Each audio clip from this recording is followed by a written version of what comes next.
Hello, welcome back.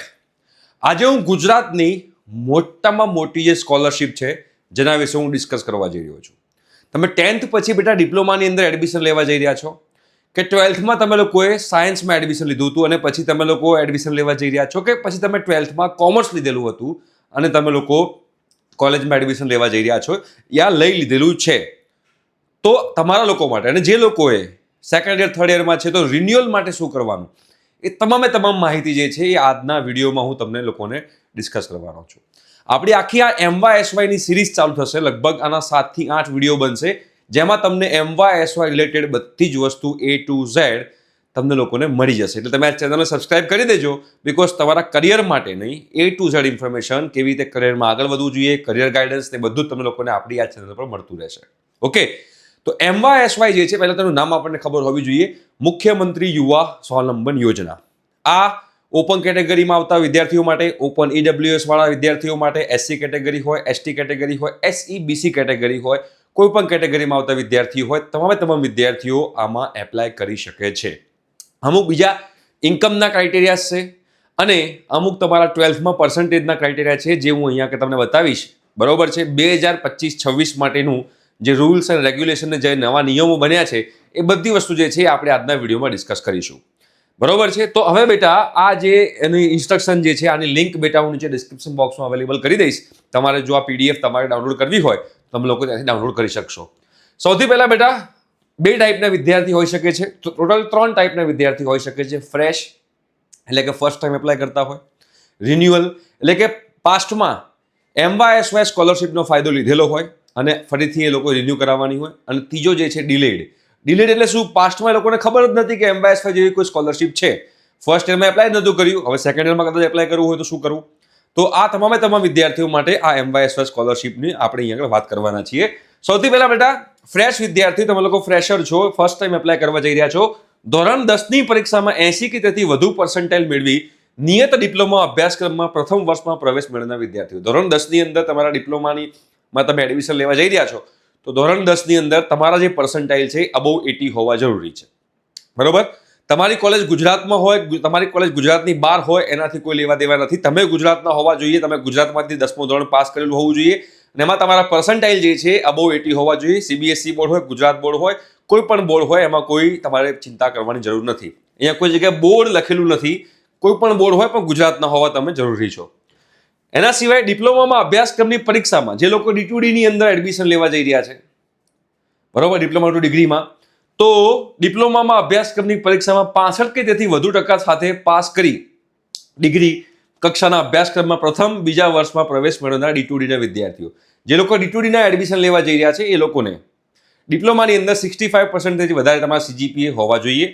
બરોબર છે. SPI CPI માંથી કોઈ પણ એક 65% થી વધારે હોય તો તમારે કોઈ ચિંતા કરવાની જરૂર નથી, તમે લોકો આમાં એપ્લાય કરી શકો છો. ધોરણ 12ના વિદ્યાર્થીઓ માટે, તમે ધોરણ 12માં વિજ્ઞાન પ્રવાહમાં હો અથવા સામાન્ય પ્રવાહમાં હો, પરીક્ષામાં 80 કે તેથી વધુ પર્સન્ટાઇલ મેળવી નિયત સ્નાતક અભ્યાસક્રમમાં પ્રથમ વર્ષમાં પ્રવેશ મેળવનાર વિદ્યાર્થીઓ, તમે સામાન્ય પ્રવાહમાં હો કે તમે લોકો વિજ્ઞાન પ્રવાહમાં હો, તમારા પર્સન્ટાઇલ 80 થી વધારે હોવા જોઈએ. હવે જે સાયન્સના વિદ્યાર્થીઓ છે એ B ગ્રુપ વાળા હોય કે A ગ્રુપ વાળા હોય, એમના રિઝલ્ટની અંદર 3% આપેલા હોય છે. ઓવરઓલ પર્સન્ટાઇલ, સાયન્સના થિયરી પર્સન્ટાઇલ, સાયન્સ પર્સન્ટાઇલ, તમારા રિઝલ્ટમાં તમે જોશો ને તો 3 જગ્યાએ તમારા પર્સન્ટાઇલ લખેલા હોય છે જે લોકો ગુજરાત બોર્ડના હોય છે. તો ઘણા બધા વિદ્યાર્થીઓને એક ક્વેશ્ચન હોય છે કે સર આમાંથી કયા પર્સન્ટાઇલ મારે કન્સિડર કરવા. તો ત્રણેયમાંથી કોઈ પણ પર્સન્ટાઇલ 80 ની ઉપર હોય તમારે વાંધો નથી. અહીંયા આગળ કોઈ જગ્યાએ એવું લખેલું નથી કે પર્ટિક્યુલર આ પર્સન્ટાઇલ. ત્રણેયમાંથી કોઈ પણ એક પર્સન્ટાઇલ તમારા 80 ની ઉપર હોય તો તમે લોકો આની અંદર એપ્લાય કરજો. એપ્લાય કરવાનું ફ્રી છે, એપ્લાય કરવામાં કોઈ જ રૂપિયા તમારે ભરવાનો નથી, એટલે તમે લોકો એપ્લાય કરી શકો છો. સામાન્ય પ્રવાહમાં બી 80% ઉપર હોવા જરૂરી છે. બીજી વસ્તુ કે ઘણા બધા વિદ્યાર્થીઓ CBSE બોર્ડના હશે. હવે એમને એક ક્વેશ્ચન હોય છે કે સર અમે તો CBSE બોર્ડના છીએ તો અમારું જે રિઝલ્ટ જે છે એ રિઝલ્ટમાં તો પર્સન્ટેજ લખેલા આવે છે, પર્સન્ટાઇલ લખેલા નથી આવતા. તો MYSYમાં ACPC ની એક વેબસાઇટ છે, admission committee for professional courses, એની અંદર CBSE બોર્ડવાળા માટે આઉટ ઓફ 220 માંથી તમારા કેટલા માર્ક્સ છે એના હિસાબે પર્સન્ટાઇલ ટેબલ બનેલું હોય છે. એવરી યર ACPC આ પર્સન્ટાઇલ ટેબલ બહાર પાડતું હોય છે કે 220 એટલે તમારે 70, 70, 80, તમારા 2 પેપર 70 માર્ક્સના હોય છે અને એક પેપર 80 માર્ક્સનું હોય છે. એ ટોટલ 220 માર્ક્સ થાય તમારા થિયરીના. એ 220 માંથી તમારા કેટલા માર્ક્સ થશે અને એના બેઝ પર તમારા કેટલા પર્સન્ટાઇલ થશે એ એસીપીસીની વેબસાઇટ પર અવેલેબલ હોય છે. ત્યારે તમે તમે તમારા પર્સન્ટાઇલ જોઈ શકો છો. એપ્રોક્સિમેટ 170 ઉપર માર્ક્સ હોય ને તો 80 પર્સન્ટાઇલ ગણાતા હોય છે. રાઈટ? તો હવે બધાને ક્લિયર થઈ ગયું હશે. જો તમે બેટા બી ગ્રુપમાં છો, બી ગ્રુપમાં હો તો બી ગ્રુપની અંદર તમે જો નીટ વડે એમબીબીએસમાં એડમિશન લેવા જઈ રહ્યા છો, માત્ર એમબીબીએસની વાત કરી રહ્યા છીએ. તમે એમબીબીએસમાં એડમિશન લેવાના હોય તો એમાં પર્સન્ટાઇલનો કોઈ ક્રાઇટેરિયા નથી. બરાબર? ગમે એટલા પર્સન્ટાઇલ હોય, 40 પર્સન્ટાઇલ, 50 પર્સન્ટાઇલ, 60 પર્સન્ટાઇલ, 70 પર્સન્ટાઇલ, જેટલા પણ પર્સન્ટાઇલ હોય એનો કોઈ લેવા દે નથી જો તમે એમબીબીએસમાં એડમિશન લેવા જઈ રહ્યા હો. બીડીએસ હોય, હોમિયોપેથી હોય, આયુર્વેદિક હોય કે પછી નર્સિંગ હોય કે ફાર્મસી હોય, બીજી બધી જે છે બરોબર, એ બીજી બધી ફિલ્ડમાં તમારે પર્સન્ટાઇલનો ક્રાઇટેરિયા 80 પર્સન્ટાઇલનો ક્રાઇટેરિયા લાગુ પડશે. એમબીબીએસમાં પર્સન્ટાઇલનો કોઈ ક્રાઇટેરિયા લાગુ પડતો નથી. હા, બટ 6 લાખ રૂપિયાની કૌટુંબિક વાર્ષિક આવક ધરાવતા વાલીઓના સંતાનો, આ બધા માટે કોમન છે. તમારી ફેમિલી ઇન્કમ જે છે એ ફેમિલી ઇન્કમ 6 લાખથી ઓછી હોવી જોઈએ તો તમે લોકો આ એમવાયએસવાય માટે એલિજિબલ છો. એટલે જો તમે લોકો 10th ની અંદર છો તો ડિપ્લોમામાં એડમિશન લેવા જઈ રહ્યા છો તો 10મામાં 80% થી વધારે અને ફેમિલી ઇન્કમ 6 લાખથી ઓછી. તમે 12th પછી ફર્સ્ટ યરમાં એડમિશન લેવા જઈ રહ્યા છો તો તમારે 12thના 80% અને ફેમિલી ઇન્કમ 6 લાખથી ઓછી. જો તમે એમબીબીએસમાં એડમિશન લેવા જઈ રહ્યા છો તો ખાલી ઓનલી ફેમિલી ઇન્કમનો ક્રાઇટેરિયા રહેશે જે તમારો 6 લાખથી ઓછો હોવો જરૂરી છે. રાઈટ? અહીંયા આગળ તમને લોકોને એ વસ્તુ ધ્યાનમાં રાખવાની છે. બીજી વસ્તુ, ધોરણ 10 કે 12ની પરીક્ષા પાસ કરી વર્ષ 2025-26માં ડિપ્લોમા સ્નાતક અભ્યાસક્રમમાં પ્રથમ વર્ષમાં કે ડિપ્લોમાની પરીક્ષા પાસ કરી વર્ષ 2025-26માં ડિગ્રીના પ્રથમ બીજા વર્ષમાં પ્રવેશ મેળવેલ હોય તેઓએ ફ્રેશ વિદ્યાર્થી તરીકે અરજી કરવાની છે. આપણે ધીમે ધીમે એવો વિડીયો બી મૂકશું કે એમાં એપ્લાય કેવી રીતે કરવું, એનો પણ વિડીયો આવશે, આ ચેનલ પર આવશે. એટલે તમે લોકો ચેનલને ખાસ સબસ્ક્રાઇબ કરી દેજો. તમને ડે ટુ ડેમાં એમવાયએસવાયની A to Z ઇન્ફોર્મેશન મળી જશે. જ્યારે 2024-25માં વર્ષમાં કે તેના અગાઉના વર્ષમાં મુખ્યમંત્રી યુવા સ્વાવલંબન યોજના હેઠળ સહાય મેળવેલ હોય અને ધારાનો સંતોષ હોય તો તેઓ વર્ષ 2025માં રિન્યુઅલ વિદ્યાર્થી તરીકે અરજી કરવાની રહેશે. જે લોકો આગળ ફાયદો એકવાર લીધો છે એમવાયએસવાયનો એ લોકો ફરીથી એપ્લાય કરશે તો એ લોકો રિન્યુઅલમાં જવાનું છે. તો ઘણા બધા વિદ્યાર્થીઓ એવું કહેતા હોય છે કે સર મને તો ખબર જ નથી કે તો મારા 12મામાં 80% ઓછા હતા.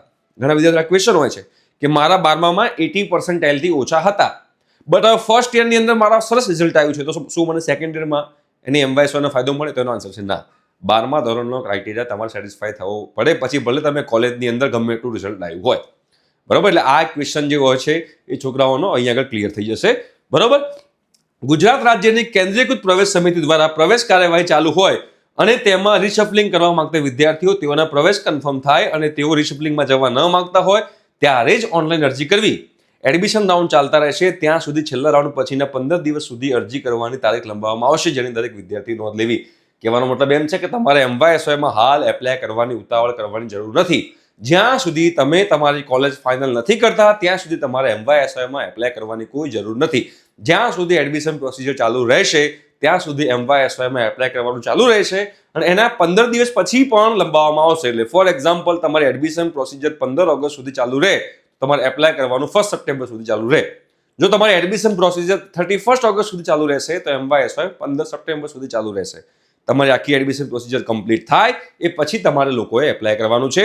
ઉતાવળ કરવાની કોઈ જરૂર નથી. બરોબર છે? એ તમને લોકોને ખાસ ધ્યાનમાં રાખવાનું છે.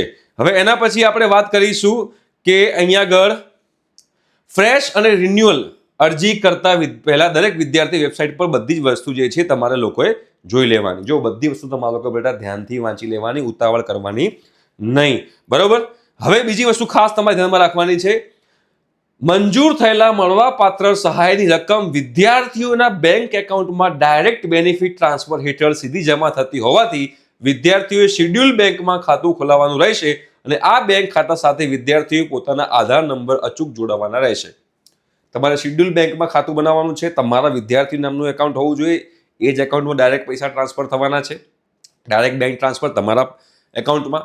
બરોબર છે? અને એ બેંક એકાઉન્ટમાં તમારો આધાર નંબર પણ લિંક કરેલો હોવો જરૂરી છે. બરોબર? વિદ્યાર્થીઓ બેંક ખાતા સાથે આધાર નંબર જોડાયેલો છે કે નહીં એ આ લિંક પરથી ખબર પડશે. આ લિંક અહીંયા આપી છે, તમે એની પર ક્લિક કરશો એટલે તમને લોકોને આઈડિયા આવશે કે તમારો આધાર કાર્ડ આની સાથે લિંક છે કે નહીં તમારા બેંક એકાઉન્ટ સાથે. જો બેંક ખાતા સાથે આધાર સીડિંગ ન હોય તો સહાય બેંક ખાતામાં જમા થશે નહીં. જો તમારો આધાર કાર્ડ લિંક કરેલું નહીં હોય તો તમારા ખાતામાં જમા થશે નહીં. તેથી વિદ્યાર્થીઓ બેંકમાં જઈ આધાર કાર્ડની નકલ આપી બેંક ખાતા સાથે આધાર નંબર લિંક કરવાનો રહેશે. તમારે બેંકમાં જઈ આધાર કાર્ડનું ઝેરોક્સ આપી અને આધાર કાર્ડ લિંક કરાવવાનું રહેશે. આ બધી વસ્તુ તમે લોકો તૈયાર રાખજો. વિદ્યાર્થીઓ આધાર નંબર બેંક ખાતા સાથે લિંક થઈ જાય તો જ સહાયની ચૂકવણી થશે, એની ખાસ નોંધ લેવી. મુખ્યમંત્રી યુવા સ્વાવલંબન યોજના અંતર્ગત અરજી કરવા માટે મામલતદાર, તાલુકા વિકાસ અધિકારી, તલાટી કમ મંત્રીની કચેરીમાંથી કઢાવેલ માતા પિતાનો આવક દર્શાવતું આવકનું પ્રમાણપત્ર રજૂ કરવાનું હોય છે. તમારું જે ઇન્કમ સર્ટિફિકેટ છે એ રજૂ કરવાનું રહેશે. ₹5 લાખ સુધીની આવક માટે જે તે ગામ, સેજા, જૂથ ગ્રામ પંચાયત ખાતે રહેતા વ્યક્તિઓ માટે સંબંધિત ગામ, સેજા અથવા જૂથ ગ્રામ પંચાયતના તલાટી કમ મંત્રી, મામલતદાર, તાલુકા વિકાસ અધિકારી દ્વારા આપવામાં આવેલ આવકનું પ્રમાણપત્ર રજૂ કરવાનું રહેશે. 5 લાખ સુધીની ઇન્કમ હોય તો તમારા ગામના જે ગામ કે સેજા કે જૂથ ગ્રામ પંચાયતના તલાટી કમ મંત્રી અથવા મામલતદાર, તાલુકા વિકાસ અધિકારીનાથી તમે લોકો ઇન્કમ સર્ટિફિકેટ કઢાવી શકો છો. જ્યારે 5 લાખથી વધુ આવક માટે મામલતદાર, તાલુકા વિકાસ અધિકારી દ્વારા આપવામાં આવેલ આવકનું પ્રમાણપત્ર જ માન્ય ગણાશે. જો તમારી ઇન્કમ 5 લાખથી 6 લાખની વચ્ચે હોય તો મામલતદાર અથવા તો તાલુકા વિકાસ અધિકારી દ્વારા જ તમારું ઇન્કમ સર્ટિફિકેટ કઢાવવું પડશે. 5 લાખથી ઓછું હોય તો તમારા જે ગ્રામ પંચાયત હોય ત્યાંથી પણ તમે લોકો ઇન્કમ સર્ટિફિકેટ કઢાવી શકો છો. બરાબર છે. આવકનું પ્રમાણપત્ર તે ઇસ્યુ થયાના નાણાકીય વર્ષ સહિત 3 વર્ષ માટે માન્ય હોય છે. આવકનું પ્રમાણપત્ર જે છે એ 3 વર્ષ માટે માન્ય હોય છે. એટલે જો આવકનું પ્રમાણપત્ર 18/9/2022 એ કઢાવી હોય તો તે 17/9/2025 સુધી જ માન્ય ગણાતું હોય છે. તે વર્ષ 2022-23 થી વર્ષ 2023-24 થી અને 2023-24 1/4/23 થી 31/3/24 વર્ષ 2024-25 થી માટે અને વર્ષ આ થી આ સુધીમાં તારીખ 17/9/2025 સુધી જ માન્ય ગણાશે. યાદ રાખજો શું કહેવા માંગે છે. યાદ રાખજો તમે લોકો 18/9/2022 જે છે 18/9/2022 તમે લોકો કઢાવ્યું છે તો એ તમારે 17/9/2025 સુધી જ માન્ય ગણાશે. એટલે ચાલુ વર્ષ 2025-26માં આ આવકનું પ્રમાણપત્ર 17/9/2025 સુધી જ માન્ય ગણાશે. પરિણામે આવા વિદ્યાર્થીઓ શૈક્ષણિક વર્ષ 2025-26 માટે સહાય મેળવવા માટે જો તે 17/9/2025 સુધીમાં અરજી કરે તો માન્ય ગણાશે.